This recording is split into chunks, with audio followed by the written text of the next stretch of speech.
Assalamualaikum warahmatullahi wabarakatuh. Akkam naga jirtanii fayyaa keessanii baga naga jiraattan isiniin jira. Akkam naga qabdanii inshallah kan naganaaf qabdan abdiin qaba. Har'a inshallah waa isin gaafachuudhaaf dhufe. Maal gaafachuu barbaadaa jettan ijoollee mana Arabaa keessa jirtan bichaadha. Ijoollee mana Arabaa keessa jirtan bichaa gaafii isin gaafachuudhaaf dhufe. Gaafiin kan kee maali yoo jettan inshallah isinitti himaa.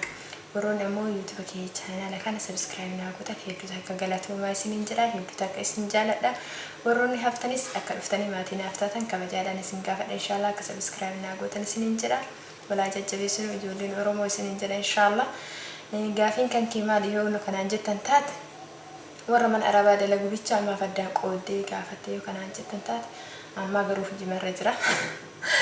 Jidduu dhaabet maa jedhee dhaabde ummanni Arabaa nyaatanii quufanii natti hima.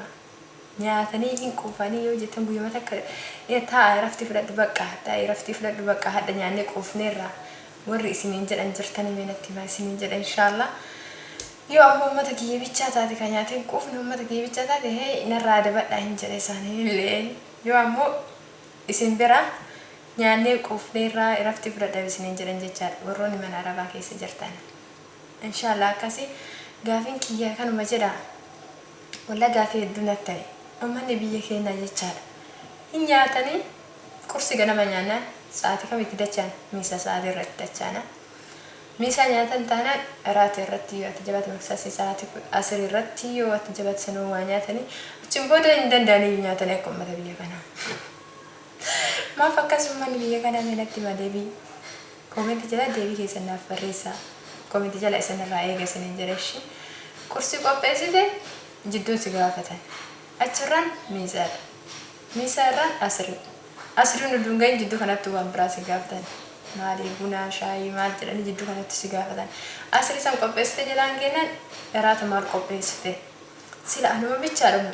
Isinuma hunda bira gaafii guddaa natti eenyu maal manni kun hin quufne natti hima. Kiyya bichaadha moo keessanillee akkasii deebisinirraa eegaa ijoollee mana Arabaa keessa jirtan inshallah yoo deebitan na deebistan gaafii biraas qabadhee isiniif dhiyaadha.